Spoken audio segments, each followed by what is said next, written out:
Hi, this is Kirby Anderson. You know, each day we take on the tough issues and provide a biblical perspective to them. The topics we cover are wide-ranging: apologetics, theology, prophecy, creation and evolution, intelligent design, marriage, family, child-rearing, the millennial generation, friends and society, politics, economics, business, religious liberty, the Constitution, public policy, foreign policy, military policy, tensions in the Middle East, abortion, homosexuality, pornography, sexual ethics, media, technology, history, and America's godly heritage. We talk about anything that affects your faith, your family, or your freedom.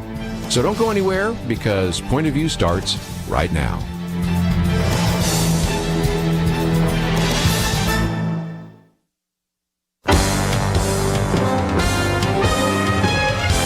Across America, live. This is Point of View.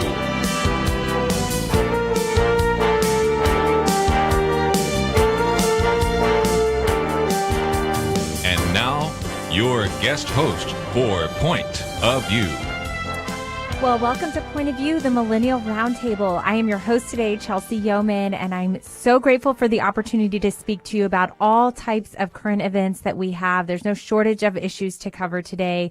We're going to start with talking about President Biden and his approval rating, which is at record lows for a president. Really, only two other presidents have had such low approval ratings. And then from that, what does the Republican Party do in response? So that'll be with us on the first hour. We'll be talking about Dr. Fauci and his considerable input on whether or not religious exemptions to the vaccine are valid or not, because, you know, we really want to look at what Dr. Fauci has to say about our religious viewpoints on that issue. But then in the second hour, we'll turn and we're going to discuss a few other things, such as studies that are showing that fewer Americans think marriage is necessary for strong families. What does that entail for our culture and our communities? But before we get there, let's start with who our wonderful panelists are today. We have a few brainiacs joining the show, and you are no stranger to them. I'll introduce first Jonathan Teague. He's currently the minister to married adults at Prestonwood Baptist Church. He's also working on his doctorate in educational ministry, so he wears quite a few hats but does incredible service through his church. Thanks for joining us today, Jonathan. Hey, Chelsey, great to be with you. We're so excited for you to join us. And we also have with us today Rachel Bovard. She's our political wonk, our political guru. She has over a decade of experience working on conservative policies in Washington, D.C. She is published, and we are so grateful for her insight and perspective, which is always so knowledgeable about all the issues we discuss. So thank you for joining us, Rachel. Thanks for having me. Glad to be here. Yes, well, let's dive right in. I think you guys have seen, we have all of our articles posted on pointofview.net if our audience wants to go there and you want to read these live or after the show. But the first one we're going to discuss today is that the president's approval rating is declining even among his own party. And what really are the implications of this? I thought it was a really interesting study that was conducted because his predominant decline is among independent voters, which we all know is such an important part of the voting population, are those independent voters who tend to swing left and right. He's declined, the article discussed, nearly 15 points since June. And there are only two other presidents who have had a lower approval rating, which was also very surprising to me. Jonathan, did this surprise you? Did this change where you thought we were headed, or does that sound about right on track for you? I don't know. I mean, it's interesting. If you even reading the piece, I mean, you can tell they're trying really, really hard to remove some of the ambivalence around President Biden's appeal in what a lot of people, I think, assumed would be a really, really broad appeal. And that was sort of what I think that was the front facing of his campaign, right, is that he was going to be much nicer and friendlier. You would like his tweets a lot better, and he would draw people in and really kind of reduce a lot of the tension that surrounded the election, and of course, you know, coronavirus and everything that came with that. And I think maybe perhaps what's being found out here is just the net effect of, with due respect, I mean, just really bad policies on the part of the Biden administration. And so the traction that you would want to get there from, I suppose, the the goodwill or the good feelings of nicer people. But when you look into the policy agendas of some of the more progressive end of the Democratic Party, there's not much nice about it. And so I think what you're finding out is that people are reacting to what was supposed to be this conciliatory movement, and obviously kind of this pivot away from Trumpian politics, I suppose you could call it. And what you're finding out is that the progressive end of Democratic policy is far worse. And so it's very, very difficult to make that palatable and to sell that politically. There was one part in the article I saw, Chelsey, where people are saying generally like their lives aren't improving. And it's sort of one of those things where you zoom out on the policy and it's like, well, what did you expect was going to happen? Things are more expensive. The virus is difficult to control, and on and on and on. So I know I wasn't surprised, and I do think that it ought to jar President Biden's reelection campaign for sure, that is certainly up and running, because right now he doesn't seem to be very marketable for the foreseeable future. That's right. I think of this, Rachel, in a lot of ways because the left is winning. I mean, they have the majority in Congress in both sides of Congress. They are passing policies. They passed a $1.9 trillion bill that they're working on. By all accounts, the Democrats should be happy, and yet it doesn't seem like it's enough. What was your take on it, Rachel? Well, I think I broadly agree with everything Jonathan just said. I think, President Biden ran on two pretty specific platforms. The first was that he was going to get control of COVID and reopen the economy and everything was going to go back to normal. And two, that he was going to be this sort of unifier, moderate president. And both of those things he has frankly failed miserably at. COVID, I think there's a lot of arrogance in his COVID platform. This virus is notoriously difficult to control. And also he's incentivized policies that will not reopen the economy, that are not reopening the economy. And the economy has not gotten back to normal. We're seeing record levels of inflation, supply chain issues still at issue, and labor problems, with people not returning to work and blue states paying people, enhanced unemployment still to this day. So I think that remains an issue for him. But then I think the biggest issue for him also with the independents is this characteristic that he was going to be this moderate, Uncle Joe type of character, which his policies have just not proven that out. He is governing like a progressive. I mean, he is openly supporting a $3.5 trillion reconciliation bill. He's come out against the Hyde Amendment, which is the part of federal law that prohibits federal funding for abortion, which he supported for 30 plus years. And now, as this new radical Joe Biden, he can't even support that. And he's come out in favor of really progressive policies. And the last thing I'll say is that even on the issue of the vaccine, this uniter in chief that he was going to be, his speech announcing the vaccine mandate was, I've been in politics for 15 years, one of the most divisive speeches I have ever seen, maybe ever, from a president of the United States, where he went on TV and said, to the 80 million unvaccinated people in America, you are the problem. He blamed the entire continuing pandemic on these people, and it was real hate your neighbor type of stuff. And that, I think, is just really unacceptable from a president, and I think turned a lot of people off to this image he was trying to project on the campaign. Right. I think you raise a really interesting point, because he definitely ran on one thing, which was unifying the niceness we've talked about. We've always debated back and forth on point of view here. Is substance more important than form, or vice versa? And he had the right form, but on substance, he's losing across the board. He's losing those independents and Americans, but he has declared war on the American people more than once, not just with this vaccine mandate, by incredibly overarching statements about things like, if you play your cards right, you might have a small get together on Independence Day. And I think he's certainly showing his hand here on truly, he doesn't necessarily mean what he's running on. And when we start to look at the substance, there's a disconnect there. We are going to go to one of those quick breaks. You can watch us live on Facebook, pointofview.net. There, when we get back, we'll discuss really what Politico discussed in this article. How can we attribute the declining rate? Is it really just coming down to the coronavirus, or are there other policies we should be looking towards that really account for this? We want to have a broad perspective and not narrow in on things that we think, but really what are the public saying? So when we get back after this break, we'll hear more.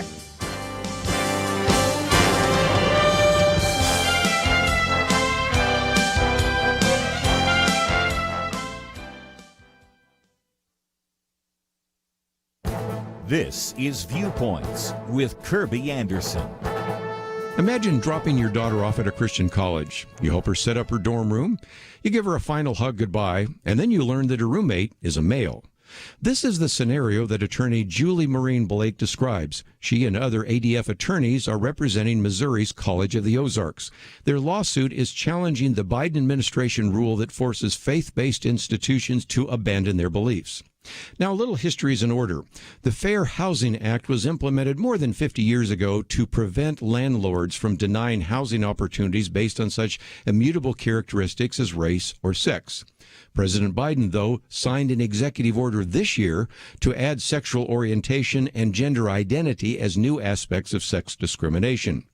Christian colleges and universities can now be forced to open residential spaces such as dorm rooms or showers and bathrooms to members of the opposite sex. A Christian college then really faces only a few choices. Either they must abandon their religious beliefs and comply, or they can refuse and pay massive fines in the six-figure range. The College of Ozarks complaint fell on deaf ears in the district court, so now the case is before the 8th Circuit Court of Appeals. That case will be heard next month. Many other private religious schools will be watching what happens. These Christian colleges and universities have a constitutional right to provide separate male and female dorms, showers, and locker rooms. This radical change in definition was not approved by Congress, but was changed by President Biden's executive order. The judges must protect the religious liberties of the College of Ozarks and other colleges and universities. I'm Kirby Anderson, and that's my point of view. For a free copy of Kirby's booklet, A Biblical View on Critical Race Theory, go to viewpoints.info/CRT.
You're listening to Point of View, your listener-supported source for truth.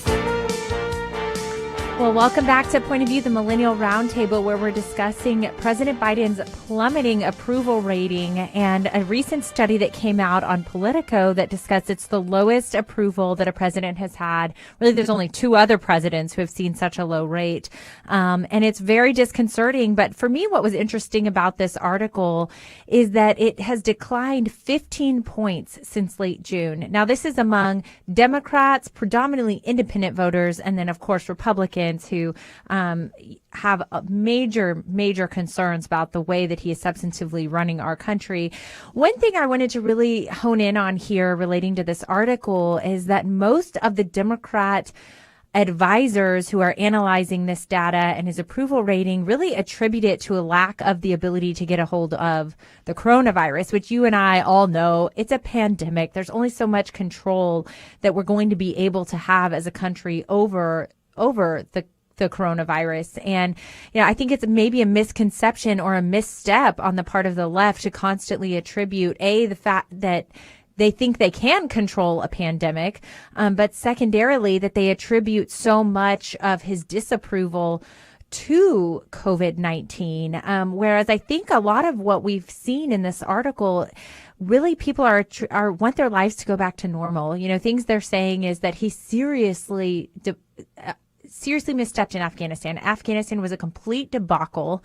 The border crisis, which we are all very keenly aware of, is completely out of control and is as much as a crisis as we've ever seen, especially in Texas or the southern states. So there are a whole host of reasons outside of COVID-19, that the president's approval rating could be low, but it appears that Democrats think his number one way out of this trench hole he's dug himself into is to, quote unquote, control the pandemic. And so for me, that translates into policy concerns that we can expect stricter measures, stricter lockdowns. He knows he has an election to win. And I think all that's going to backfire. What resonates with the people of our country is a sense of normalcy. We want the economy to thrive. We want our education to continue to grow. We want to see safer America, less riots, crime, murders in the streets. I mean, there are basic needs that Americans have. They're being completely ignored. And I think this is going to result in a major backfire on behalf of the administration. Rachel, do you think I have it right? I'd love your input on that specifically. I do think it's going to backfire because, in part, I mentioned I think there's a lot of arrogance in a platform to say, I will control this virus, right? We've seen it's very difficult to control a virus, which is, I would argue has reached the endemic stage, right? We've moved on from pandemic to endemic, meaning it's just in the population now. It's something we may even see seasonally.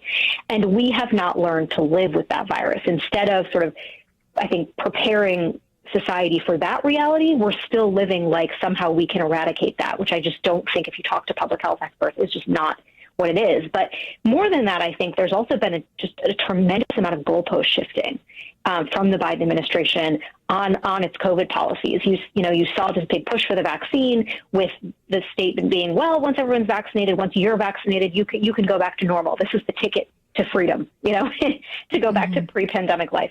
And then we saw the goalpost shift again. And now, even if you're vaccinated, you are still subject to a host of rash of COVID restrictions. Where I live in DC, we just extended our public health emergency.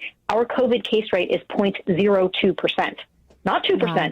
0.02%. And you're seeing this across the country, and it's being modeled from the White House. So, I think the voters are always smarter than politicians give them credit for. And I think people are seeing through this as not actually an attempt to get back to normal, but just merely an attempt to continue to exert micromanagement and control over people's lives. That's absolutely right. Control of the people's lives. And it's something that's really becoming disconcerting, even to what I'm seeing in this poll is independents and Democrats. I think Republicans have been there for a long time, saying these exorbitant power grabs for the last year and a half are unacceptable and scary and unprecedented. But I think we're starting to see more and more people from his own base ostracized. For instance, minority voters in the Latino population, not to oversimplify, but they do care about the border crisis. We have counties here in the state of Texas, for instance, going red for the first time in over 100 years by Hispanic voters because they see what's happening at the borders and they're concerned about it. We also had Black populations in droves defect from the Democrat Party and vote for President Trump. And certainly the vaccine mandates are going to backfire because those voters and those populations, they don't all want a vaccine mandate. That is definitely a racially divided issue. Jonathan, do you agree with all that, or you kind of see outside the realm we're talking here?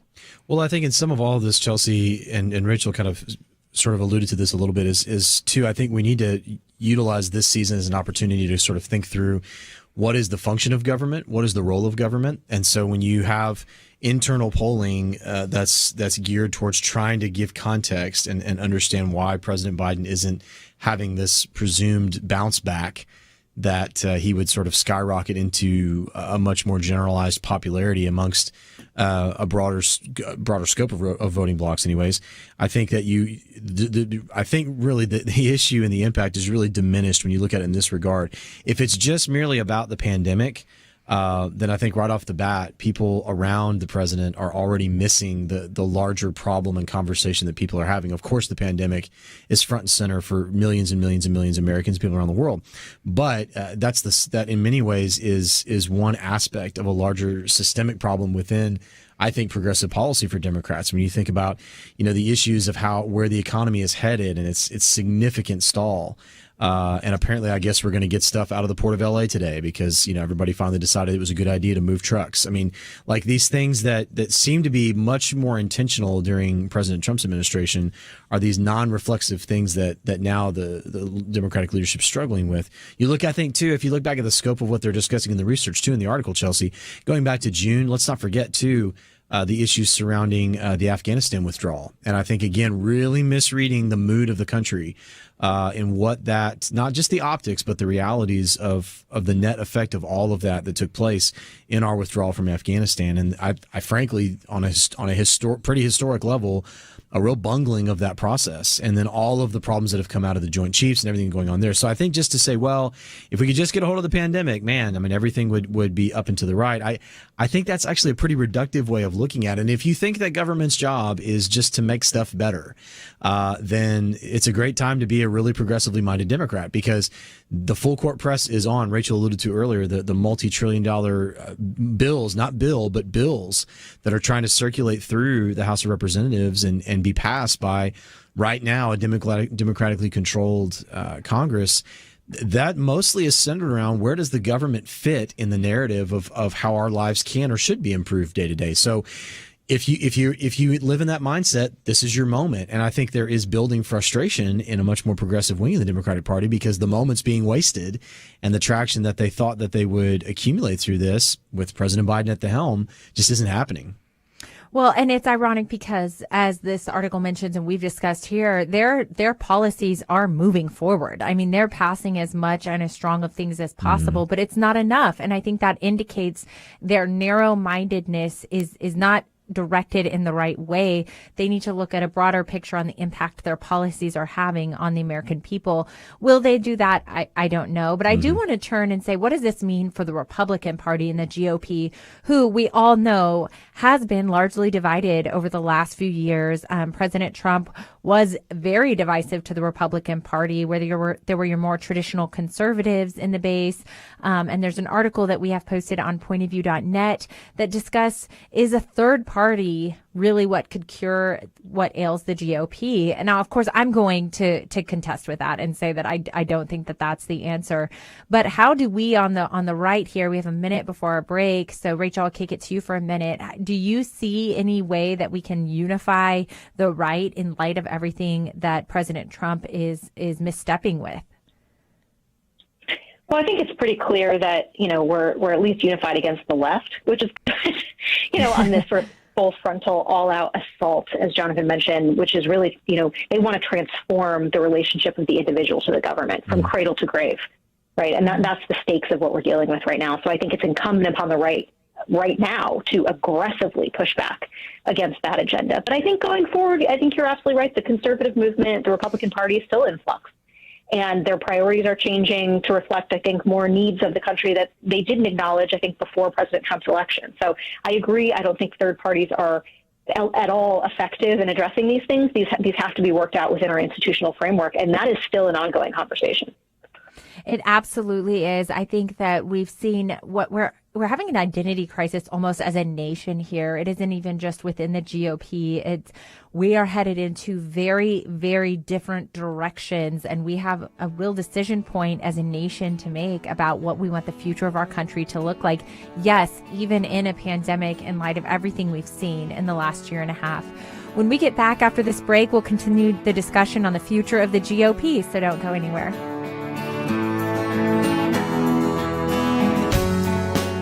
We live in a digital generation. Point of View is reaching this often overly plugged-in generation with truth. You can keep up with us 24 hours a day using your phone, your tablet, your laptop, or your desktop. Search for the Point of View radio talk show on Facebook, where you can keep up with today's issues, learn about current and upcoming guests by liking us on Facebook. Also, follow us on Twitter. Our handle is @Point of View RTS. That stands for Point of View Radio Talk Show. Learn, interact, make a difference with Point of View using new media. And here's one way you can make a big difference. Help us increase our reach by spreading the word among your friends. Share a Facebook post. Tag us in a tweet. With enough joining us to plant seeds, we'll see a tremendous harvest. Come on, it only takes a minute. Search for Point of View Radio Talk Show on Facebook, @Point of View RTS on Twitter, and subscribe to the Point of View Radio Talk Show channel on YouTube. Learn, interact, share. The Point of View Radio Talk Show. Point of View will continue after this.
You are listening to Point of View. The opinions expressed on Point of View do not necessarily reflect the views of the management or staff of this station. And now, here again, your guest host for Point of View. Well, welcome back to the Millennial Roundtable. I'm your guest host today, Chelsey Youman, and I'm joined by Jonathan Teague, the Minister to Married Adults with Prestonwood Baptist Church, and Rachel Bovard, who is the Senior Director of Policy for the Conservative Partnership Institute. And we're really breaking down right now what is a breakdown in our country, apparently, of the approval rating of President Biden and much of his base or independents defecting on their approval of him. But also at the same time, we know that we have a divided GOP internally, and there are articles about these topics are posted on pointofview.net if you would like to read more.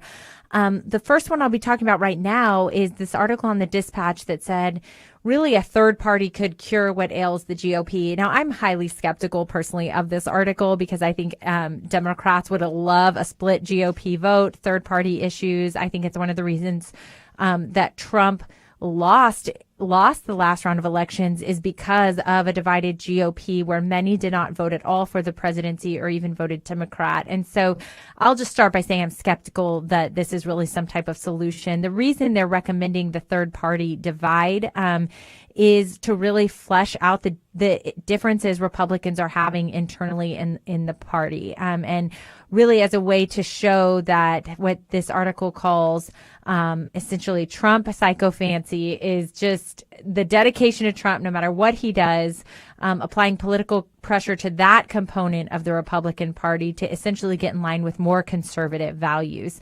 I'm skeptical of this, obviously, for a lot of reasons, besides the fact that we want to win elections during this season. I think we're in very, very detrimental times to our country. And if we want to see our country back on track, it's not time to really play games during the election. It's time to vote very seriously about what the future of our country looks like. And if the last 2 years has not shown the Republican Party that, whether you are pro-Trump or not, I think it's time to have that wake-up call. This article referred to pro-Trump extremists, which I think is really derogatory, but that they have 44% of support in the party for Trump, which is more than enough for him to win a primary election. I think last time he rounded up at a height of about 35% of the Republican vote. So there's a lot to unpack here. Mostly, I think that the GOP, from my take, would do well to say, let's become a party for people who are defecting from the left or are independent voters here. We've got great droves of people coming over, according to the last voter studies that have been accomplished. And let's continue those trends. Rachel, I'm going to start with you. I know you mentioned a little bit how you felt about this article before, but I'd love to hear in more detail your analysis. So I'm going to be candid about the push for a third party, especially coming from someone like Jonah Goldberg, who I think is the author of that piece. I think the push toward a third party is frankly a lazy way of failing to examine why so many in the Republican Party are attracted to Donald Trump and were attracted to him, why he even won in the first place in 2016. And there's a part of the right that I think has not grappled with that. And it has not really thought deeply about, what was it in the base of the Republican Party that made them dissatisfied with, the other conventional candidates, because there were a lot of them, right? I think there were like 17 or something in that primary. What was it about sort of the regular Republican talking points that were not resonating, and why did that happen, and how can we be a party? Whether you like it or not, Donald Trump expanded the Republican Party. He brought more people into it. And there's a segment of the right that I think loves to dismiss this as people are just crazy or people are just racist. And I think, frankly, that's not only derogatory, but it's lazy. It fails to actually grapple with the issues, what he did and what he said that brought people into the party, because he did a lot of things different from a policy perspective than I think very traditional Republicans had done. And we need to think deeply about that. I think you brought up the issue of the border and how that appealed to a lot of border counties, predominantly Hispanic populations that went red for the first time in decades. That's, just one of a number of issues I think that Trump really took a stand on. He was fearless in the culture wars in a way that we haven't seen a lot of Republicans be for a long time. Those are the things that we as a party have to think about to, maintain this expanded party going forward.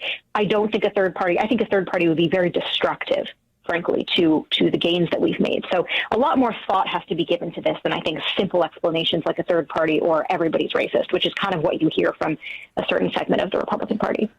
Well, the certain segment of the Republican Party, certainly, but also just the media and the left at large are constantly underestimating and undermining the right. And I think that the right comes from a place of conscience. It looks different than it used to. And we were talking a little bit earlier, I was mentioning substance versus form, whereas Biden has been all form and terrible on the substance front. And Trump was maybe the opposite, the exact opposite. He on paper passed more conservative policies than many of the most conservative Republican presidents ever had. I think if you're looking for that list, Family Research Council did an outstanding job tracking with just the sheer conservative policies that Trump was able to push forward in 4 years. But I don't want to underestimate the right exactly because of what you're saying. I think that they're in tune with something much deeper in our conscience as an American people, which is there's a real threat of socialism that we're facing. And if COVID hasn't shown us that, I don't know what else has. Just how far the extreme amount of control and the increased federal government has in our day-to-day lives is incredible. It even comes down to our ability to get Christmas presents if you've been watching the news this week. Jonathan, are we swinging and missing here? Or, I mean, are you sitting here looking at the GOP like we are and saying, yes, it's divided? How do we bring in our real conservative roots here, the anti-Trump portion of the Republican Party, which is still a strong portion of the party? Yeah, I mean, that's real, by the way. You better have your Christmas presents on back order, because apparently we're going to celebrate in February. So we'll see how that goes. Yeah. So isn't it interesting that you would think that the amount of fragmentation leading up to, and it's so easy to forget this, that, a little more than a year ago, I mean, Joe Biden was not this, sweeping sort of absolute front runner for the Democratic Party. I mean, in maybe even worse than it was for Republicans in 2015 and 2016. Coming into 2020, Joe Biden, there was still a malaise surrounding who was going to be the leading candidate coming out of the Democratic Party, and some real party elders had to come together and create consensus out of that. So it's funny to watch some interesting hypocrisies and juxtapositions here of a supposed crumbling conservative movement in the country. And yet at the same time, if you look at the very, very loosely held progressive coalition that Joe Biden really represents, and that's what it is, there is far more work to do up and down the spectrum of the Democratic Party and the Democratic agenda, and the number of people that have got to be satiated in that process to keep the coalition that they have. So, I mean, I think at some point, maybe like trying to navigate the creation of a third party, or sort of, kind of reinventing the Republican Party from within. I think like that's 5 years old. That's already happened. I think Trump, the Trump phenomenon, whatever you want to call it, that already took place. So I think trying to walk that back would be difficult. Yeah, I think you're right. But I also think that, especially from a millennial perspective, I had just droves of Christian conservative friends calling me and saying, I'm tired of his mouth. I don't want to have to defend a vote for President Trump.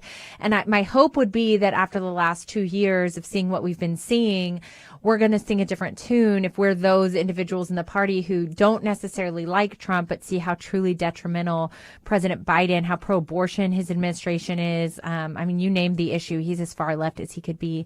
Of course, all this depends on a fair election. So I'm going to go to the phone line now. We have Fran from Georgia, and all of this will depend on whether or not we have a fair election, won't it, Fran? Yes, that was my question. That was my point. I think the Democrats are depending on, they're definitely fighting every state that wants election integrity. And the blue states are already saying they're going to send mail-in ballots to every address, whether they're on the registration or not. And I see them trying to say that, they're saying, well, the country really isn't. There's just a few radicals who feel this way. And then when they manipulate the election, it's going to be accepted that we were in the minority when we really were majority. Well, thank you, Fran, so much for calling in. I, as always, appreciate perspectives. At this phase, she is right. I mean, we have to discuss fair elections when we're going to be discussing whether or not a party is going to rule or win that election. Of course, that's the linchpin for all of it.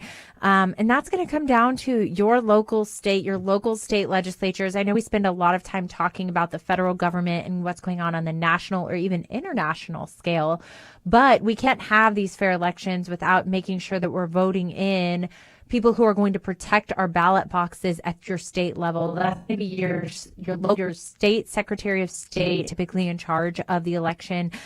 Hold them accountable. Have your legislature, your local state legislators be voting down ballot in ways that comport with your views, because those votes are so important to the very infrastructure of our election system and our election cycle. So don't forget, that's such an important point, Fran. Stay tuned. When we get back, we're going to continue the discussion on the makeup of the GOP and some information from Dr. Fauci.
Now, back to Point of View, your listener-supported source for truth. Well, welcome back to Point of View, the Millennial Roundtable. I am Chelsey Youman, and we are discussing today with Jonathan Teague and Rachel Bovard really the makeup of the GOP, and we're hoping for a shift and more unity and what Rachel described earlier as a unity around opposing the left. At the very least, we now know what we're dealing with and how extreme things have gotten. But really that requires an examination of the Republican Party to see what appealed, what did President Trump do? What was it about him that did appeal to our conscience as a party? And then how do we bring along other members of our party who maybe were not pro-Trump and more tried and true conservatives? So I have with us Shelby from Georgia, a second Georgia caller on the line. I'm here to talk about maybe what that appeal was that Trump had to a broader subset of our country than would be traditional conservatives or Republicans 10, 20 years ago. Shelby, thank you for calling in. Hi. Thank you. I think Trump is a real person. He creates a real atmosphere. He's not perfect, but he's real. He's down to earth. And like I said, he's not real. But if you read what Lincoln has written and said and quoted, he said some controversial things and thought different things that people don't agree upon. But Trump he wants the best for this country, and it's his heart. Mm-hmm.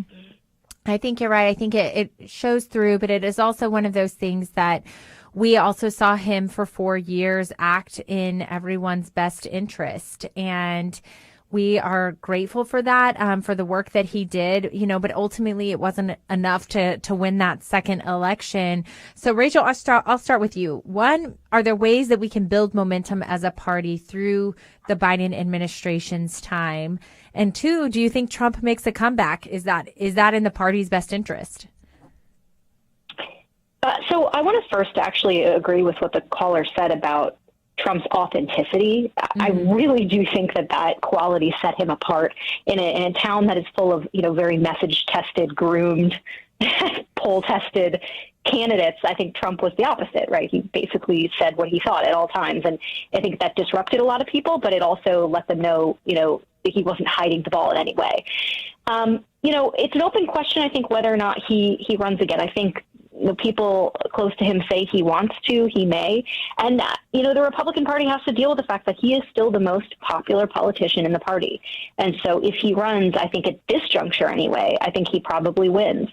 And, what I think we can learn from what was so attractive about him for the party writ large, because it's not just Trump that would be up for election again, right? You have a whole slate of midterms coming up in 2022 and again in 2024. The party needs to understand that it needs to offer a compelling message, right? I think right now in the minority, it's very important to be unified about opposing this really insane lunacy that we're seeing from the left.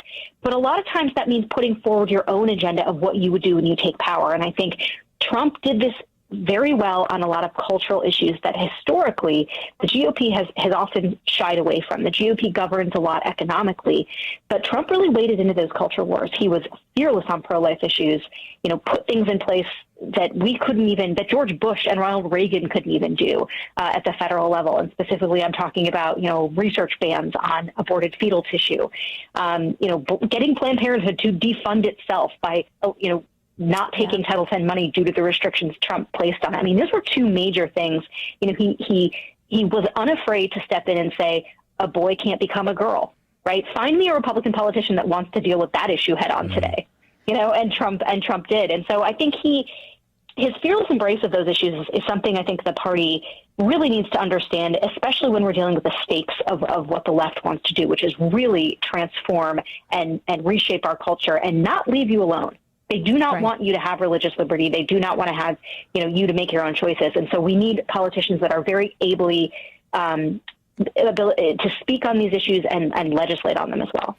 That's a particularly poignant thing that you're saying, especially when you look in context of where we had been as a GOP when it came to those controversial issues, or those issues that were so warred against in the media and the left. And now you have even corporate America. It used to be considered that big corporations were on the conservative side. And that's such a myth because we now know big corporations are really at the bidding of the left. When you look at, LGBT months and everything they do to bend over backward for woke culture so they don't get canceled, things have really changed in the landscape of the last few years. And one thing that really stuck out to me is I was in the religious liberty movement for years during the Obergefell days and the same-sex marriage days. And we had client after client come to us and say, I've been fired for my views. I've received death threats for my views. And, anytime religious liberty came into question or we stepped into those arenas, I mean, we had to up security at our offices. It was just we were so lambasted by the left, the public, the media, that I think Trump really resonated with members of the right because they were tired of getting pushed around and called every name in the book. Jonathan, do you agree with that? Well, I think there's an aspect to that for sure, Chelsey. And I think the point that I was making earlier before the break that I think Rachel kind of really took and said much more better than I could have is just this idea that the authenticity wrapped around Trump wasn't a new thing. I mean, if you watched his ascent carefully for years and years and years, and older millennials, we were kids when Donald Trump was sort of the man of the 80s in a lot of ways. And so people kind of forget that. And that branding of himself is not whitewashed. I mean, that's him. That's pretty clear. It's pretty obvious. And so he's a lightning rod on one end or the other. And that was in a lot of ways, I think Rachel's right. I think that's in a lot of ways what the culture around our politics and our discourse, it needed to be jolted. Now, the point you were making earlier, Chelsey, is not unfair. We're particularly a lot of young people really, really, really turned off by his tone, by his rhetoric. That there's an argument to be made there. I don't think there's any question on that. But I think with now the table being reset and we've got two significant elections ahead of us in 22 for sure, and obviously in 24, and all of the ancillary ones that go with that on the state levels as well, which is a big deal. I think that again we've got to find a way to talk through what the Democrats actually did pretty well last fall, which is they put up a smokescreen of unity that said we've got to beat Trump. And that was enough to get wildly progressive people that don't actually agree on a lot of things. That created enough of a coalition to beat him, if you believe the numbers. And I know that's another show for sure. But let's assume that they're accurate. Let's assume that was all legit, right? So then it does need to be an opportunity to evaluate and say, okay, well then what's our compelling argument? What is the conservative voice? Can we create unity around some of the core things that do drive smarter, better policy?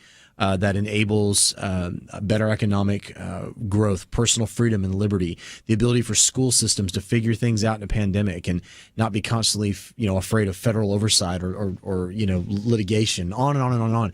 And so I think that idea that we don't have a better message, I think the idea that the best ideas still don't win in the court of public opinion, I think that's a real short sale on our a willingness to go out there and kind of pound that pavement again and sort of revisit what is the real messaging that needs to go out, that communities, I think if they heard, I think it'd be a better compelling message. I think people would get on board. I think you're right. I think what we're seeing, even in what we discussed earlier on the show, which is the approval ratings, it shows their policies are failing, and we have policies and a plan in place. It's time to communicate those. Before we close out the show, Rachel, I do know you're hopping off, but I want to give you the opportunity to tell us where people can follow you, just a brief minute about your work. Well, thanks again for having me. You can find my work on Twitter at Rachel Bovard and all of my organization's work at cpi.org. Well, thank you so much for joining us, Rachel. After the break, Jonathan and I will continue on. We're going to unpack Dr. Fauci and some egregious statements he made, so don't go anywhere after this break.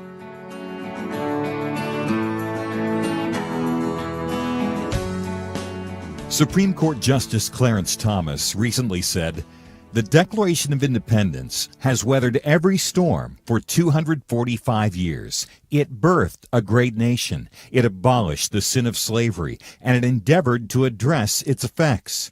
While we have failed the Declaration time and again, and the ideals of the Declaration time and again, I know of no time," said Thomas, "when the ideals have failed us." While some see our founding as fatally flawed and promote ideas that have failed every time they've been tried, at Point of View, like Justice Thomas, we still believe in America's ideals. And if you do too, make a difference today. Join the Truth Team as we promote the unchanging truth that gave us liberty and prosperity. Visit pointofview.net/team or call 1-800-347-5151. The original Americans responded to the call. Will you? Pointofview.net/team and 1-800-347-5151. Point of View will continue after this.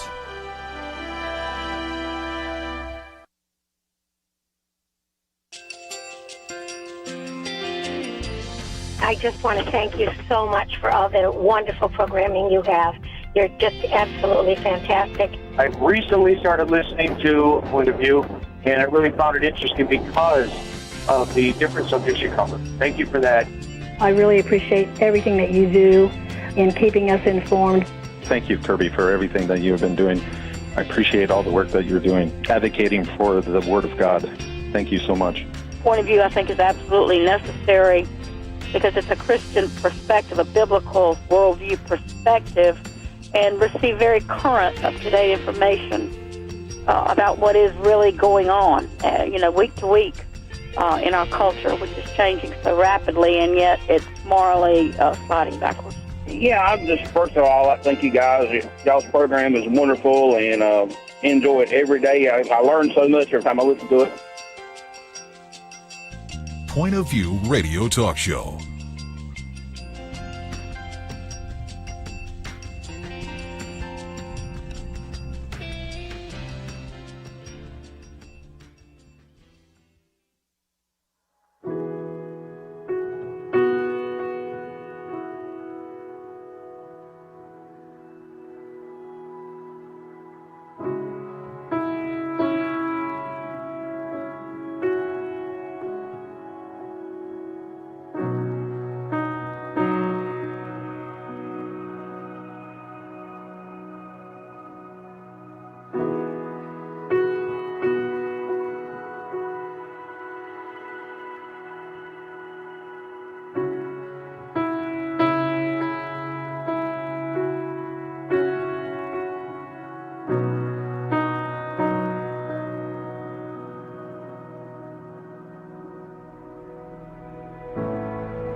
Hi, this is Kirby Anderson. Each day we take on the tough issues and provide a biblical perspective to them. The topics we cover are wide-ranging. Apologetics, theology, prophecy, creation and evolution, intelligent design, marriage, family, child-rearing, the millennial generation, friends and society, politics, economics, business, religious liberty, the Constitution, public policy, foreign policy, military policy, tensions in the Middle East, abortion, homosexuality, pornography, sexual ethics, media, technology, history, and America's godly heritage. We talk about anything that affects your faith, your family, or your freedom. So don't go anywhere, because Point of View continues right now.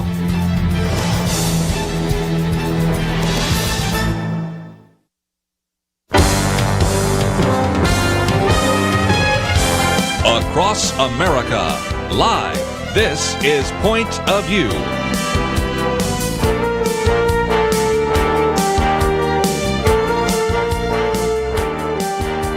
And now, your guest host for Point of View. Well, welcome back to Point of View, the Millennial Roundtable. I'm your host today, Chelsey Youman, and I am joined by Jonathan Teague, who is the minister to married adults at Prestonwood Baptist Church.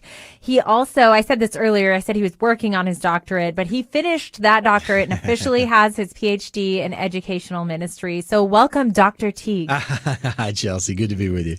It's good to be here. We've already had actually a very insightful show. We did a deep dive on really the landscape of the left versus the right today in our parties. But we're going to shift gears now and do some COVID news. And then a little bit later turn to some cultural news that marriage is now viewed as something less important in society. And then, of course, we have Albert Mohler has some great analysis on Facebook and everything that's happening there. It wouldn't be the Millennial Roundtable if we didn't talk about Facebook. So that's right. We're gonna land there. But for now, I want to start with really opening up on Dr. Fauci's most recent statements on CNN.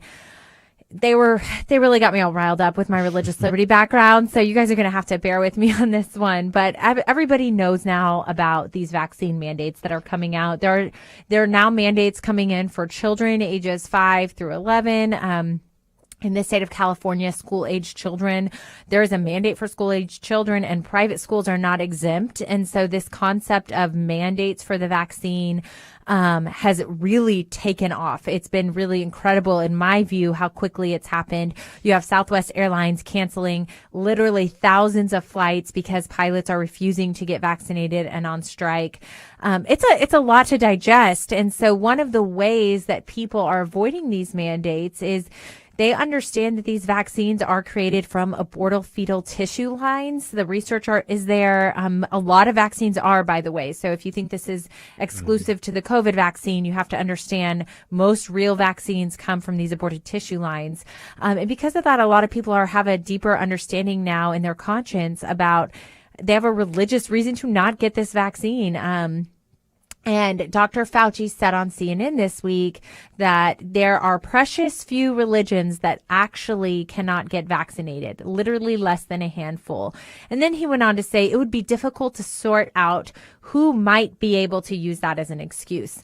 This should be presenting all types of red flags. But Jonathan, I want to start with you because I think you and I have both analyzed COVID from the beginning. I mean, we were doing this show over a year and a half ago when all this unfolded. And I know you and I have sometimes been even on different ends of the spectrum when it came to COVID responses and what the extents to society were going to end the pandemic. And I view you as such a rational voice and a reasonable voice. I mean, you do an incredible job, truly, Jonathan, of seeing all sides of the equation and then trying to find that middle road, the most loving role that we could play. And so I really am curious, we're a year and a half in, when you look at these mandates and you look at statements like Dr. Fauci's, especially in the religious context, what are you thinking, Jonathan?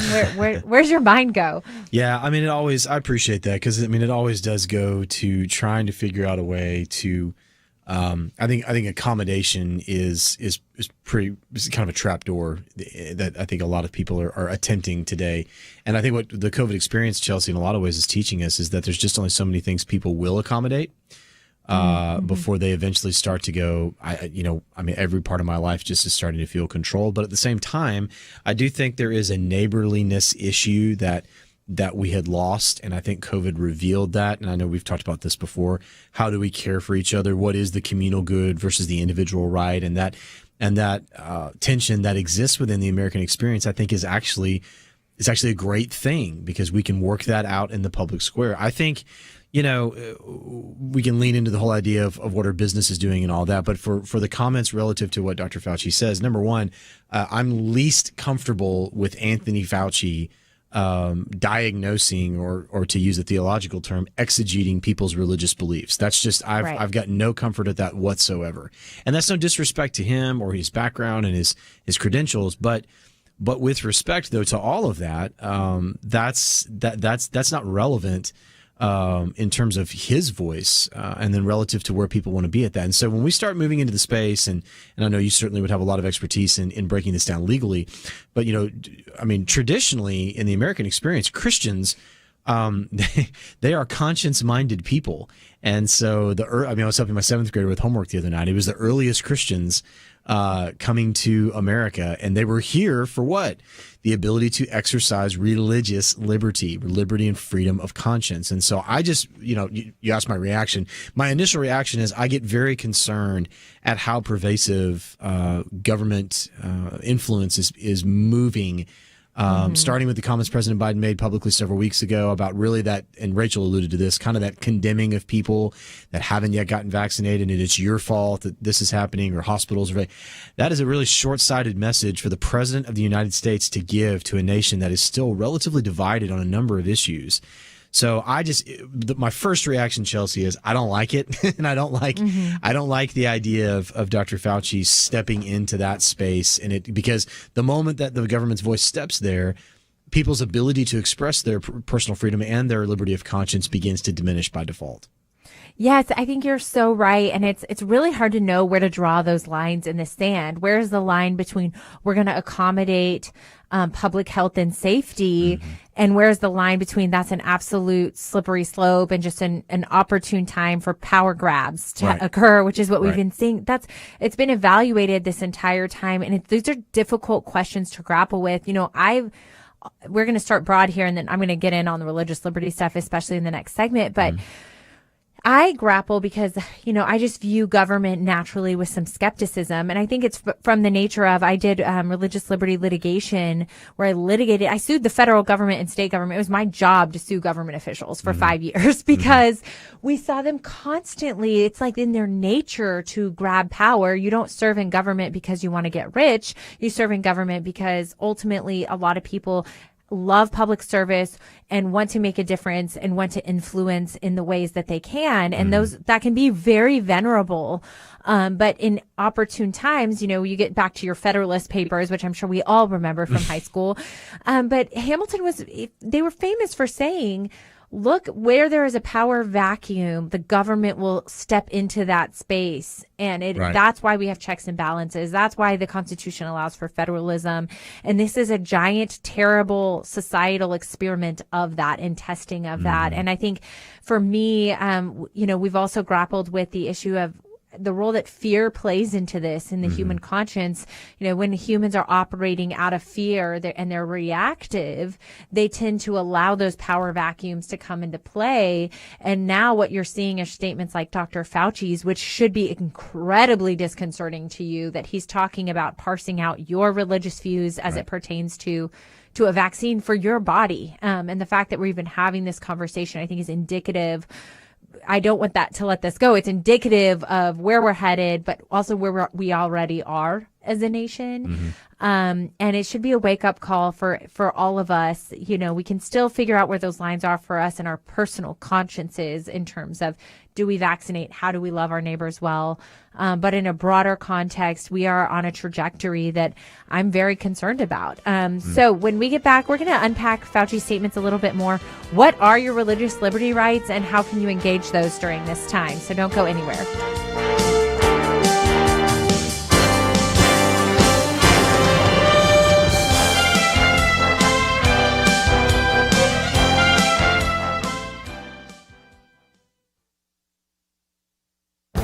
This is Viewpoints with Kirby Anderson.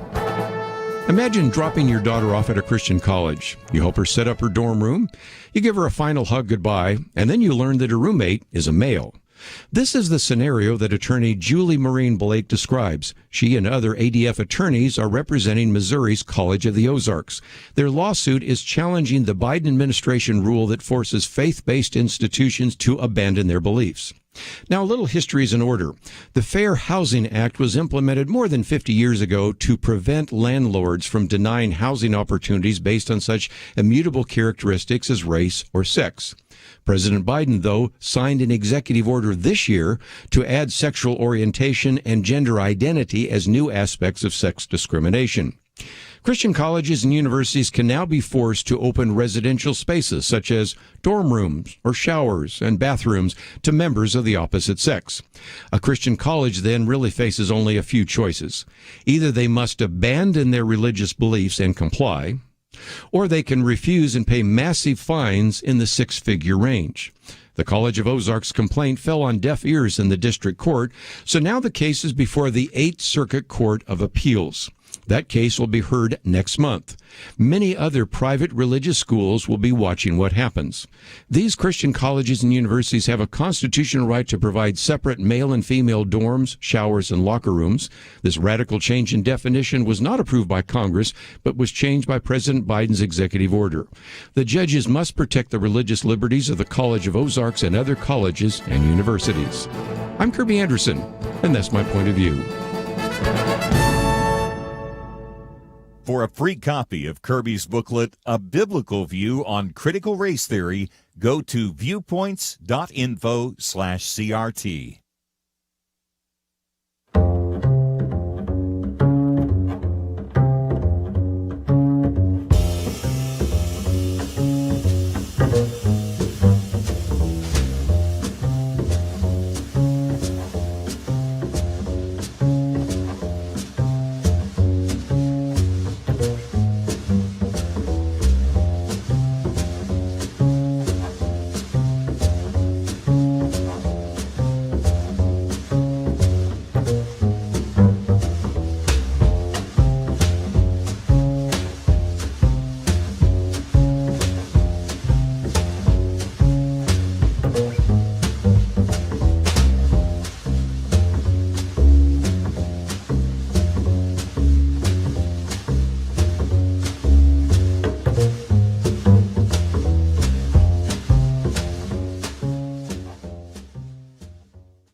You're listening to Point of View, your listener-supported source for truth.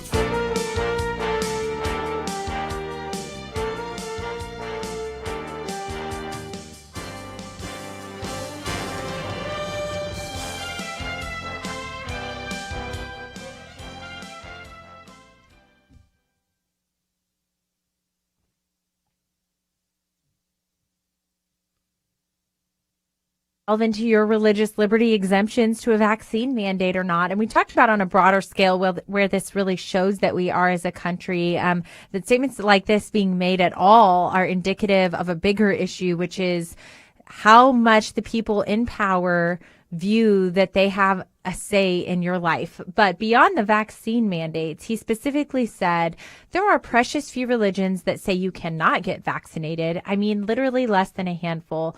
But it will be difficult to sort out who might be using that as an excuse. So this tells me a few things with my religious liberty hat that I have on. First, that they want to assess your religious views as they pertain to a vaccine. And the issue with that is we all know as believers that our Christian views are not something that it's a fundamental misunderstanding of religion, I think, and conscience of humans. That's where I'll start, Jonathan. So first, it's that we have seen this trend in non-religious on the left and the right, but that religion really belongs in your church pews or at your house. They call it a right to worship, which is a really limiting term instead of free exercise, which is what your Constitution protects. And you and I both know as believers that our faith informs hopefully everything we're doing, the way we talk, the way we act, the way I pursue my now pro-life career. It's all rooted in my faith. And so if believers did not know that vaccines came from fetal tissue remains that had been aborted, those fetal lines, and they now know that, they might have a conscience objection to that and might say, look, when I was a kid and got vaccinated, I didn't really have a say in that. I wasn't aware that aborted fetal tissue was a part of the vaccine research and makeup, but now I know that. And now, I have a conviction on that. And so it's not something that's so easily divided out and parsed out and analyzed by some secular entity. Jonathan, do you agree? Yeah, and some of the issue, I think, with the vaccine questions and the vaccine objections that people are having, Chelsey, center around certainly significant, real, and substantiated conscientious objection to not only this vaccine but any vaccines. That those are certainly staples of some religious denominations. I would refrain from using words like sects because that's not an appropriate term to describe, and you would know better than I would legally. But I think that we need to really consider here distinctives denominationally and within Protestantism and Catholicism and things like that, and other religions as well, by the way, which the Constitution certainly provides a broad umbrella of protection for. And I appreciate your distinction there between right to worship and free exercise, because those words really do matter, as if the government somehow, we ought to, high five them for allowing us to express, our God-given right to, to express our religion the way we see fit. Baked into the American conscience is not government allowance, it's government restriction, or better said, the prohibition of government's reach. And this is where, again, we're really failing young people in our country civically, because we're sort of watching this slow pivot towards the idea that, well, isn't this nice that the government lets us do these things? That's silly. That's antithetical to the Federalist framework. It's antithetical to what the Constitution says. So I think, Chelsey, a lot of people are not only coalescing around significant conscientious objection that they have about vaccines in general, but frankly, some people, because of the nature of COVID and the nature of the political landscape, there is, I think, honestly, I think there is a built-in mistrust around the vaccine, whether it's whatever government's handing it out or what's in it, and I'm not minimizing any of those things. And I do think some of that there as well is sort of there's a confluence there of a skepticism where folks are saying legitimately for them, not yet or not at all. When it comes to the COVID vaccine in particular, I don't know that people are saying that necessarily about the flu shot, but they are saying it pretty clearly about the COVID shot. And so that creates, I think in a lot of ways, Chelsey, that creates a new aspect of this conversation that, when you and I, like you were saying a moment ago, when you and I were going to elementary school, and there were shots you had to have to go to school. There were vaccines you had to get. Interestingly enough, those are vaccines that we know scientifically prevent you from getting those diseases. Unless I've missed something in the research, the COVID vaccines diminish symptoms, but you can still get it. So I think there's some of the thinking around there as well, particularly with younger people. The research seems to say, and just conversations in the coffee shop seem to indicate that everybody's still kind of skeptical about this in different ways. And so I think that's some of what's driving this as well. Is it legitimate? Yes. Is it built around some of the other things in culture that are happening? I think that may be a part of it too. Right. So let's say worst case scenario, it is people who just don't frankly want the vaccine, and they're using any excuse they can not to get a foreign object put into their body that is unfamiliar and untested with long-term results. Right. So let's just say it's the religious exemption is an excuse. I'm going to err on the side of deference there. Because the Constitution demands it. So there are legal standards in place, and I'll get into that real quick. One is your employer is not allowed to delve into your religious views on really any point. You're allowed a religious accommodation as a right to work in the workplace. That's under the First Amendment of the Constitution. It's actually also under 1963 discrimination statutes. You cannot be discriminated against in your workplace based on race, religion, creed, which is not religion, just belief systems, national origin, a whole host sex, biological sex, not, what you wake up feeling that day. So you are protected statutorily under the law in your state legislation, and also by the Constitution from discrimination from religion. So in the courts, what that looks like is first, you need to have an understanding of where you live. Your court system, where you live, is as political as your politicians. They're appointed by politicians, and they're pretty polarized this day and age. I'm not really supposed to say that, but I'm not practicing in these courts very much anymore. So I'll go ahead and say it. So if you're, for instance, in the Third Circuit, you're probably going to lose a case of religious exemptions versus health and safety as a compelling state interest. The courts have to weigh that. What's the state's interest in infringing on your religious right, and does it outweigh your significant religious rights?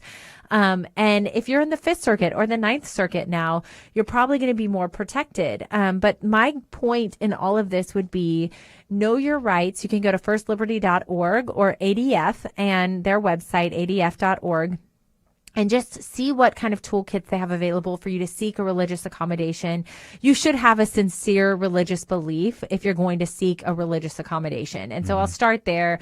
Know why you believe what you believe, where it stems from, and it should be flowing from a sincerity of belief. I'll say that. But the second point I'll make here is really your employer has no right to delve into the details of your belief system. And neither does the government or the court or Dr. Fauci in his analysis of parsing out your beliefs. So I'll say all of that. Jonathan, did you want to add to anything I'm saying there? Well, no, I mean, I think, again, yeah, that's going to be the debate, right? That's going to be the prevailing discussion in the days ahead. And I think, Chelsey, it's not just revealed some of the competing ideologies here in culture and what we're dealing with, not only politically, but frankly, religiously as well. It's not only going to reveal that it seems to be exacerbating it. And I think that's only going to grow as time goes on. And arguably, depending on where you fall on the spectrum, and the relative need for the vaccine for us to, quote, kind of get back to normal, as it were. And if that's the bridge that we utilize generally, to get from where we are to where we want to go back to where things were, if we are ever going to actually get to that place, if that's having a real place anymore. Things are changing so rapidly. Or whether this is going to kind of sort of stay stuck in the mire of just constant debate, where you're going to have people screaming at school board meetings, and you're going to have folks expressing themselves in a whole variety and litany of honestly not very helpful ways on social media and things like that. So it's just interesting to me. It's like this time last fall, Chelsey, we're watching presidential debates where people are saying, look, as soon as we get the vaccine, it's going to be fine. And people going, I don't know. Now the Democrats are in power. Here's the vaccine. And now people are going, well, I don't know if I'm going to take it. It's like, it's this seesaw of ideologies. And I think it's just highlights the frustration that a lot of people are feeling. And it builds that mistrust. It doesn't reduce it. So we're going to have to forge a path for folks, and we're going to have to help them make these decisions based off conviction, conscience, and then try to weigh what is the communal good here. I mean, should we require it for people to fly a plane or be on a plane, or can it be out there to help us? So that I think that debate's going to be ongoing until we get some rationality around it. That's a really interesting point you make. I never thought I would see local government impacting really such diverse types of environments and societies we live in. The state of affairs in Texas and Florida versus California and New York, it's almost unrecognizable that they're both still in America. And so that's certainly something I think people should pay attention to more now than ever is where do you live?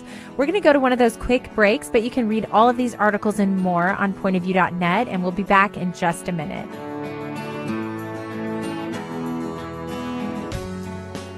Having civil conversations about important issues seems to be harder and harder. Various media outlets tell people what they should believe, why they should be outraged, and getting people to actually think, well, it can be difficult.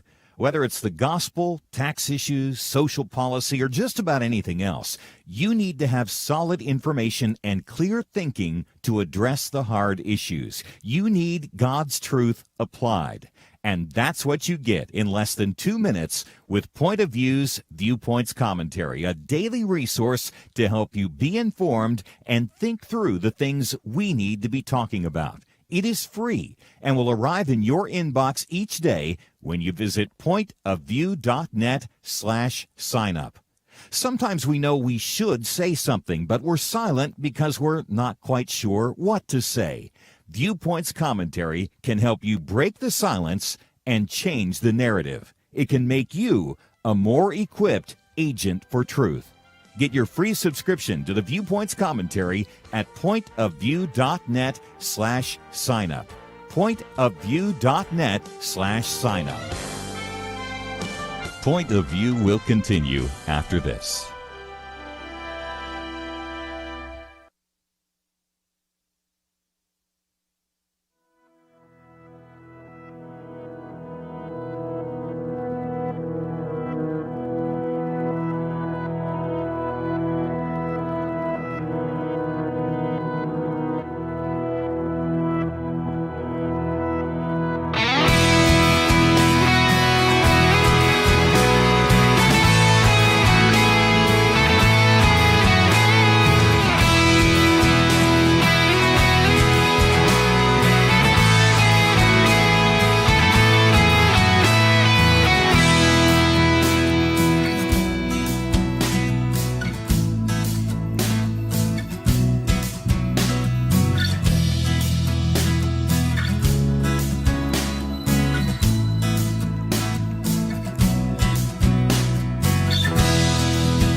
You are listening to Point of View.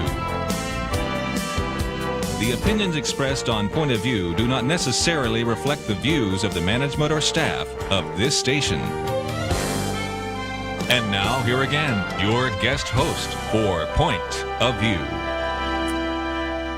Well, welcome back. I'm Chelsey Youman, your host today for the Millennial Roundtable. And we've really been talking to Jonathan Teague on the phone here about this whole concept that Dr. Fauci introduced recently to CNN, and we've been discussing religious exemptions for the mandate, and really the ability of the government to delve into our religious views as a people or the consciences of people and parse out what's a sincere belief or how strong of a belief is that really. And, I think there's a broader danger there that we've been discussing. I'm going to turn now to Wilma from North Carolina. She's a caller on the line who wants to add to the conversation. So thanks for joining and calling in, Wilma. Yes, thank you. I'm late getting on. I've had to hold several times, so it's not about the COVID or Dr. Fauci, but it is about our religious rights. As I said, I am from North Carolina, and we have going on now, our Lieutenant Governor, Mark Robinson, is just being persecuted because he stood up for what he believes in the Bible about this homosexuality, transgender, and all of these alternative sexuality things, and them being taught in our schools all the way down to our kindergarten children. And he called it filth, and that's exactly what it is. It's kindergarten pornography. And just to let those people know that say that every one of us Republicans and Christians are racist. This man is a courageous black man who is our lieutenant governor, and our Democratic governor had the right to call him out to resign last night on TV. This is an outrage, and all of you people out there in North Carolina, I challenge you to stand up for what is right in our Christian belief.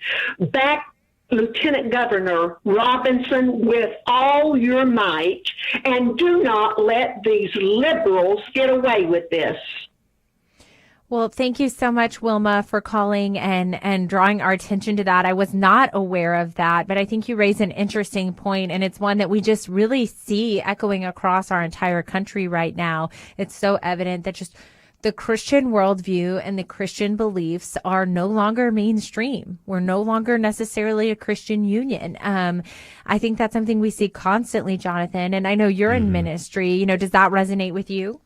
Yeah, and I mean, Wilma, we appreciate, certainly your passion, and I think in a lot of ways, Chelsey, there's an interesting case right there. That feedback is an interesting perspective to what we're seeing more and more in the conversation or in people's concerns, where this isn't just a one-off issue or a singularity to the problem people are seeing. I think more and more what I'm watching just as a pastor is people's growing discontent, concern, frustration, fear, mistrust, skepticism around a whole host of things in their lives. And then when you see an instance like what she's describing, and I've watched Mark Robinson speak, and he is strong, and he's got a lot of straightforwardness to his rhetoric, and he is an obvious and outspoken believer. We're watching sort of these comprehensive big right hooks being thrown in the culture. So we really can't even have these sort of singularity conversations about just the vaccine, right? For instance, it's the vaccine plus 100 other things. And so we all immediately jump in the ring, and we're taking our biggest, best shots at one another so that people can't even talk to each other about these problems. And so I think it is contributing to a faster, much larger growing discontent amongst people. And I think smart politicians, wise pastors, those are two different people, but they're certainly they're need to be sensitive and aware of the people around them in their communities. Leaders, school board members, teachers, administrators, etc.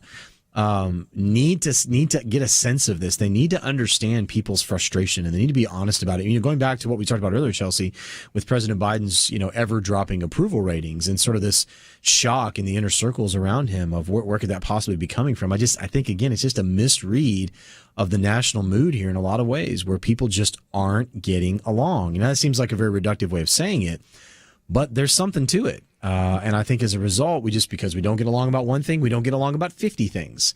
And I think we've got to be able to change a little bit of the conversation, change a little bit of the rhetoric. And particularly for those of us in ministry and for those of us that work in the nonprofit space and places where we're certainly advocacy in various ways. I think that what we're finding out is in our conversations and encounters and what we're trying to do in our communities and and really shine a light and make things better and share love with people and serve and all those things, is some of, not all of it, Chelsey, but some of that edge that people have begins to fade a little bit when we meet each other at the common ground of the fact that we're people and we share the same space. I mean, I don't believe in everything John Kennedy ever stood for, but one of his best speeches he ever gave in talking and parenthetically about the arms race, but this idea that, we all of us breathe the same air, we occupy the same place, we love our kids. I don't think that's necessarily people always want to disagree about everything unilaterally. So I think that there are opportunities here for us to figure through and figure out some of these things. It's just going to require some political will, and I think a willingness to listen to one another and have better ideas than what's being brought to the surface these days. Well, I like what you're saying, Jonathan, and I really wish I could get fully behind it because I think that's the goal, right? The goal is we believe as Christians that the Bible is true, and that truth pervades every part of our lives, and that it eventually, I always say truth rises to the surface, that it resonates. There's something in like the human soul and conscience that truth resonates with. But I think the last few weeks in my life, since the Texas Heartbeat Act was enacted, I worked on that bill. I fought tirelessly for that bill. And I've been in a media firestorm, just to share with you all, for almost 2 months now. I mean, I've never done more interviews in my life. Every night I put my kids down and I'll get on a town hall or another interview. I've done interviews with Belgium now. I've done interviews with Switzerland and Finland now. I mean, it's been wild. And I thought what you just said was the truth until about 2 weeks ago. I said, all I have to do is continue to point to Christ, because my pro-life views are rooted in my biblical views of humanity, that humans matter and there's dignity there. And because of that, because God has a purpose for our lives and numbers our days, if I start there and I express like the value of humanity, then naturally people will come to understand that humans are worthy of protection and humans are worthy of life, right? Because we have value, because we're made in the image of God.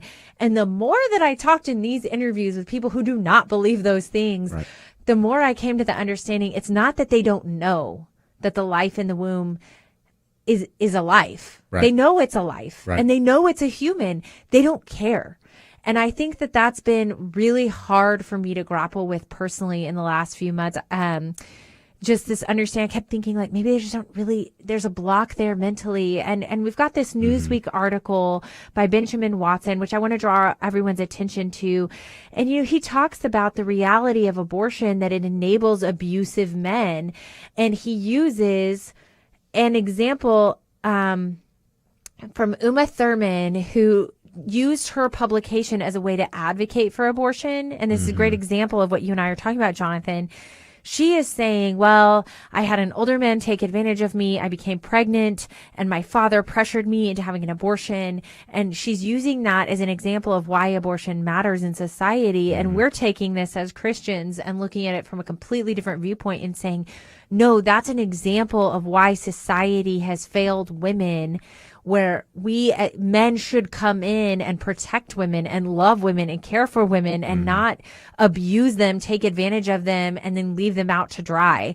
And so I think we're coming at this from such diametrically opposed viewpoints. And I'm always grappling with like, how do we have more of a common ground there? We have just a minute before break, but Jonathan, give it to me straight, Pastor.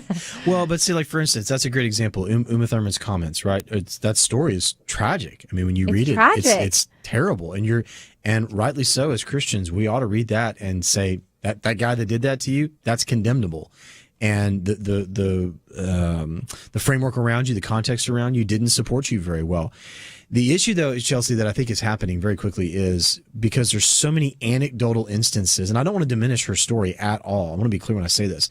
But when we only appeal to anecdotal instances, for instance, like, well, this happened to me in this way, in this instance, that's terrible. Does that mean that that's the normative way for all people at all times and all things? And if so, does that mean that what you've concluded about your instance means that that's what we should conclude for every others? If you choose to live your life that way, that's the slippery slope, right? And so what you're trying to appeal to is, and I think, and I know you're not, but we can't give up on this. There are normative, there are unilateral, universal, binding truths that we can't stop fighting for. We've got to find ways with the love of Christ and with passion to not just win these arguments, but like Paul says and Peter says in the New Testament, persuade people and compel them towards these things. Yeah, and it requires courage. Yep. You know, it requires being willing in a culture that is diametrically opposed to these views to speak that truth. More on this when we get back from this quick break in just a minute.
Now, back to Point of View, your listener-supported source for truth. Well, welcome to the Millennial Roundtable. I'm Chelsey Youman, your host today, and I have Jonathan Teague on the line. And we're just discussing in a world of where we have Christian values with hard and fast truths. We believe in truths of the gospel and truths of the Bible, which inform the way we think and act, and how to really work that into a world of where there's no truth, where that's just, it's a world of feelings, and there's no black and white. And that's hard. And we've been talking in the abortion context. We have an article on pointofview.net where you can go and read, where Benjamin Watson made an op-ed responding to Uma Thurman's really tragic abortion experience, where she was taken advantage of by men in her life and abandoned by men in her life. And that led to her decision to abort. And where part of our world would say that that's the answer, and then from my standpoint as a pro-life advocate, that the answer can never be kill the child. Mm-hmm.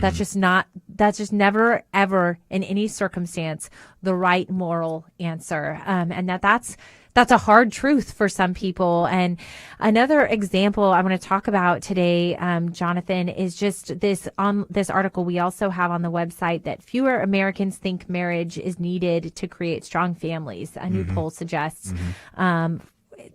The support of marriage as an institution is the lowest it's ever been since the history of this poll. I think that they said now only 45% of Americans think that society is better off when more people are married. And instead they view marriage as this old-timey infrastructure. Old-fashioned is what they said, infrastructure. And I think that's another great cultural point for this broader discussion you and I are having, that in an unchurched population and an unreligious population, morals go by the wayside, the truth goes by the wayside, and things that are religious institutions, the belief that humans have dignity and matter, that's a fundamentally Christian worldview belief that we should protect life in the womb really stems from our view on the importance of humanity because of God. And the same can be said of marriage as an institution, that is the first institution God created, that he designed. And the world doesn't like that Christians have views on marriage, but they exist. And what we're seeing now, that's a really great example in society, that society thinks marriage is less important than ever because it's less religious than ever. And really at the end of the day, marriage is a religious institution.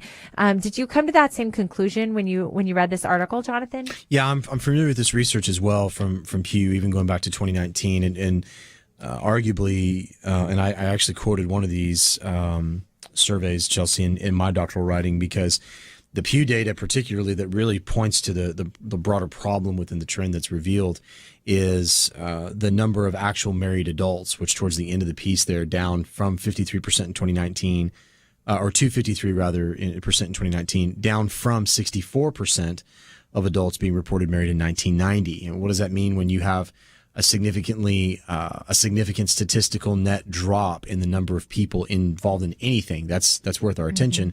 But when you have that much of a statistical change, over 10% of a statistical change in something that significant in society, in culture, as marriage, it really should get our attention. And I do think, particularly as millennials here, when we're looking at the younger generations in our country and what are the obvious trend lines that we ought to be following here. We know millennials are getting married much, much later. We know that they are not necessarily cohabitating as often. So that's interesting. That is interesting. Because the knock on that is, well, if they're not getting married, they must be cohabitating, but neither is necessarily true. In other words, a lot of millennials are avoiding deeper levels of commitment for as long as possible. And so the marriage age is up, the birth age is up for women. And so many significant aspects of adulthood that our grandparents got going on in the late teenage years, early 20s, that net marriage age has moved significantly in the last 50 years. So that has all kinds of implications for how young adults look at the world and look at commitment and relationships and a variety of different things. So it's not that hard. My point is, it's not that hard. Eventually, if that much statistical change is happening and that many shifts are taking place in family dynamics, or pre-family dynamics, as some call it, then it's not that surprising to see that you would have an inherently diminished view of the importance of marriage. That would make sense because not as many people are doing it. Now, the reasons for that could be voluminous. It could be because they don't want to get as divorced as often because they came out of divorce situations, that marriage is scary to them, that they can't meet anybody with common values, that on and on and on and on. Those may very well be real issues, but the trend line that it produces, regardless, needs to get our attention, because when you take marriage away as a fundamental institution in society, in culture, both understand biblically, but more broadly, like you were saying, it really is in a lot of ways a representative signpost of significant shifts away from some of these other more common moral conclusions that we make. So that would land us, Chelsey, and it would put you on a town hall with some Belgians, I guess, who they're very angry at me. Yeah, who would be saying, well, what do you mean that unborn child is a person? And people struggle to connect these things, right? They begin to say, well, what does that have to do with this? But again, when you start to lower the thresholds and you start to take down the walls of moral agreement and what is normative in society on a moral level, these are the kinds of things that happen. So you say, like in a glancing view of a study, oh, okay, fewer people are getting married or marriage isn't that a big deal. That's okay, no problem. No, it's a significant problem. It has implications across the board in our culture, and it's something we need to pay close attention to. I think you're absolutely right. It's so easy to look at these things in silos, but they definitely work together. And I, don't want to take for granted that that everyone out there just understands Christian views, because I think now more than ever, we're just seeing that our voices are falling flat. As a personal example, I had someone reach out to me, really that I grew up with, very upset about my involvement in my pro-life work, and not from the Christian worldview, like from a Hindu worldview, totally different worldview. And it was so hard to get her to see that where I was coming from was a place of love in the end. And there's not that commonality that you're speaking to anymore. But I think that this marriage example is so interesting to me, because I personally have always just attributed the lack of millennials, our generation that gets married so much later, to the experience they had in their homes, with half of their homes being divorced, right? And just like this negative view of marriage. But I think it might be a little deeper than that, with how what you were alluding to, which is that there's less cohabitation, less commitment in general. And this article, to speak truth into this situation, says statistically, people have higher life satisfaction when they marry. One of the highest things I remember from premarital work I did serving in my church was, they always said that companionship was the number one favorite factor of people from being married in their whole lives. And I know because you work in marital ministry, but that people report marriage provides stability, life satisfaction, and those who get married often have more longevity and better financial wealth and physical and mental health. And I think all of that comes from companionship, right? And friendship and partnership, because the saddest thing to me about millennial generation not getting married is loneliness is up, right? And are you seeing that in your ministry? Oh, very much. And I think also a desire for increased autonomy, which 6, 7, 8, 9, 10 years ago, millennials coming out of college into the workforce, this idea of, I've got more time, I've got more space. Adulthood is a broader season of my life that I can grow into, as opposed to, hey, I'm an adult today, I got to figure this out.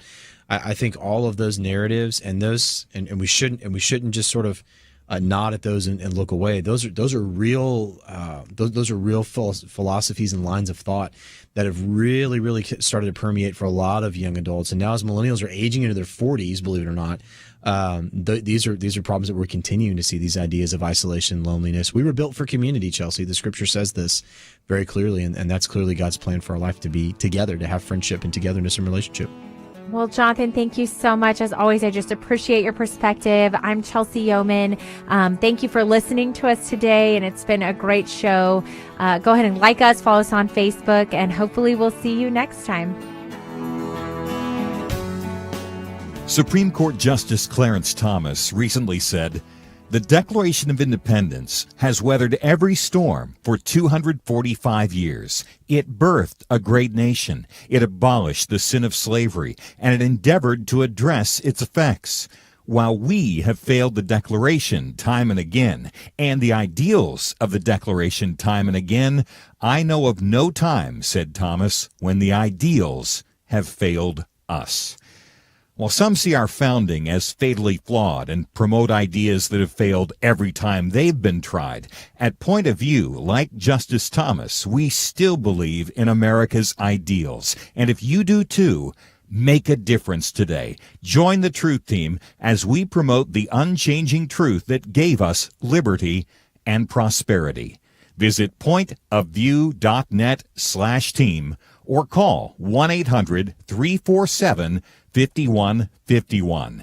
The original Americans responded to the call. Will you? Pointofview.net/team and 1-800-347-5151. Point of View is produced by Point of View Ministries.